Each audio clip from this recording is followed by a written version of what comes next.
feature underway at Eldora Speedway. Nearly 4 wide for a moment into turn 1. Rico Abreu leads briefly before momentum takes over and Spencer Baston paces them down the backstretch. Abreu to the inside again in 3 and 4, trying to slide up in front of the CJD Motorsports number 5. Baston leads the opening lap by 44 thousandths of a second. Abreu came back at him low in 1 and 2, but Baston still has the momentum. Tyler Courtney fending off Logan Seavey in the race for the 3rd spot. Here's Abreu again to the inside out of turn number 4. They cross the line this time, and it's only 24 thousandths of a second the advantage for Baston. Abreu attempts the slider, but not enough room to pull it off. Caution flag waving car upside down over in turn number 1. It's Sheldon Hodenshield. The 17 rolling back toward the speedway. Front axle changed, and Sheldon Hodenshield back under power.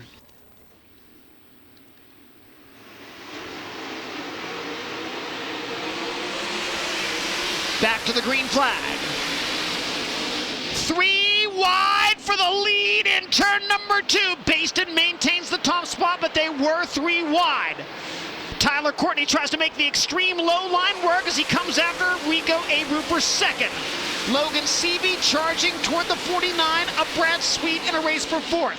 Seavey's got momentum on the top side of the speedway. He'll make the pass at the end of the backstretch, and now Sweet right back to his inside. Bid for the lead by Rico Abreu, not successful out of turn 4. And now Travis Philo stopping on the inside of the front stretch in the 5TX. They make their way toward the Seafoam restart zone, and we are back underway.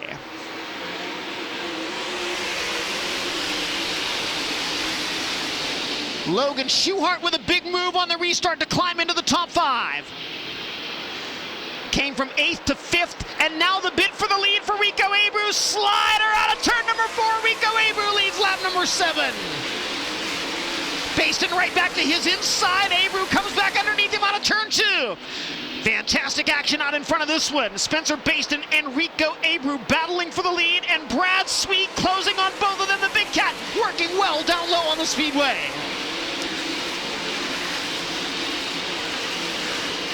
James McFadden getting a little closer to the 3rd place car of Brad Sweet. Sweet to the inside of Baston again for 2nd out of turn number 4, and he'll have it as they cross the line. 10 laps into this 30-lap feature. Brad Sweet and Spencer Baston going at it for 2nd, allowing Rico Abreu to pull away off the pace on the front stretch. Hunter Schurenberg, caution flag will wave.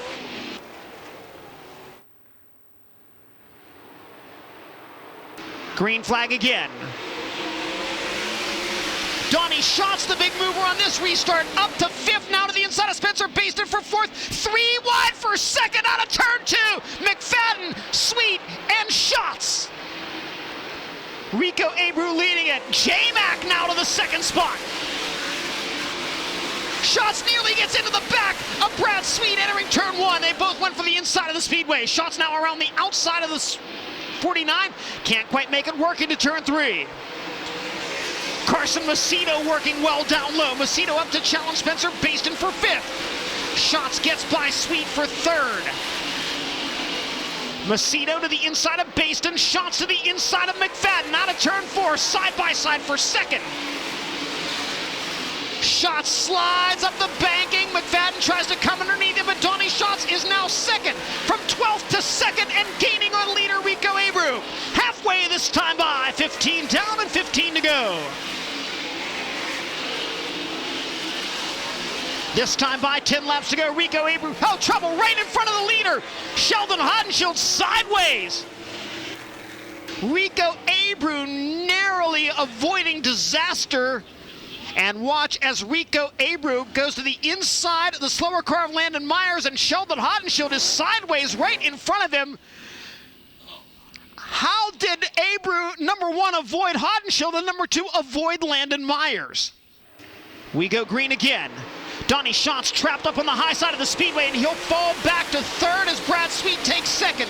Caution on the speedway. 2 cars tangling on the top of turn number 4. Sheldon Hodenshield and the 7S of Robbie Price. And now we've got trouble here on the front stretch. Landon Myers and Brock Zierfoss, and now red flag conditions on the speedway. Another look at the Dirt Vision replay from the speed camera on the front straightaway. And you can see Landon Myers getting sideways there. Not sure if there was contact with Zierfoss before Myers got sideways.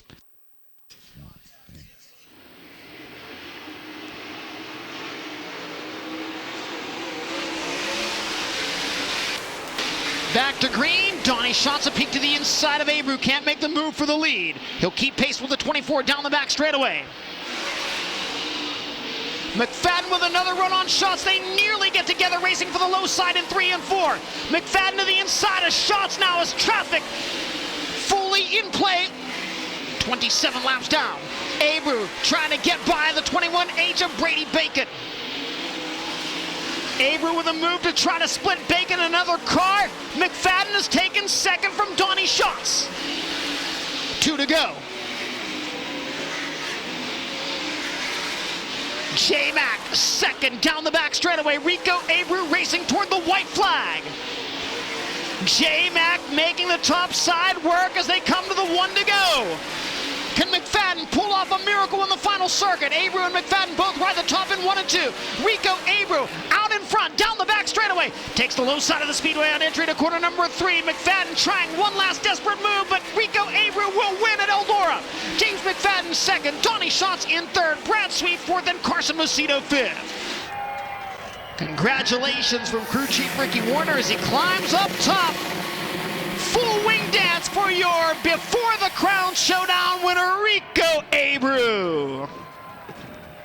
Just a confidence booster. You know, as race car drivers, you become so hard on yourself when you go through slumps and a lot of inconsistent results. But another new team this year, and just really, really thankful to have Ricky Warner working on my car. He makes a driver look really, really good. So it just shows, you know, the chemistry in these race teams. And Zach's been with me for 3 years now, and he's a long-term crew member of mine, and Walker's the first year on board. And, you know, I'm just very thankful to be racing with such a great group, and Rowdy Energy and Kyle Busch, and believing in me with his company, and Mike Kerb, you know, Chris and Sarah Weiser, Rich Stadelhofer, just all our partners, K&N Air Filters. They all believe in this team, and this is what it's all about standing up here. Yeah, just, it's huge, and it's just, all this is data for when the Crown Jewel races come back here. You know, you have speed. I never ever thought in a million years I'd win a race on the bottom in 3 and 4 here, but that just shows how comfortable I was in my race car. And you know, these guys made some last minute decisions right before we pushed off, which really excelled this car on the track. And you can see is, you know, starting third and winning an Outlaw race. That's pretty badass. How close was it down there with Sheldon when he spun out over there off turn 4? It seemed like it was a close call for you. Yeah, just, you know, you're focusing on the car on the outside of you and lap traffic and judging your pace, and then you're, you know, trying to set a touring pace because, you know, the guys behind you are racing hard. So, you know, Sheldon coming across like that, good thing I got Stevie Smith brakes and I could slow down. For live coverage of every World of Outlaws event and for extended on-demand race content, visit dirtvision.com. For full race results, features, and series news, visit worldofoutlaws.com.